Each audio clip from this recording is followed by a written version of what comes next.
নাসুম ভাই ওরে ফলো করেন, ওই আগেই সরে যাইতেছে, ওরে ফলো করেন।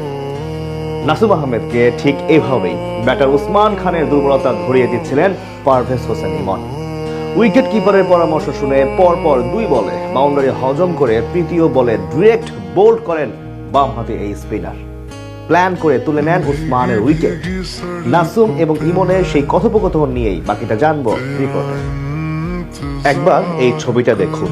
পারভেজ হোসেন ইমন ঠিক এইভাবেই ঢাকা ক্যাপিটালসের পাকিস্তানি ওপেনার ওসমান খানকে হুঙ্কার দিচ্ছিলেন, যেন উইকেটটা তিনি নিজে পেয়েছেন, আর সেভাবেই সেলিব্রেশন করছিলেন। তবে প্রত্যক্ষভাবে ইমন আউট না করলেও উসমান খানকে বিদায় করার পেছনে বড় অবদান রেখেছেন এই উইকেট কিপার ব্যাটসম্যান।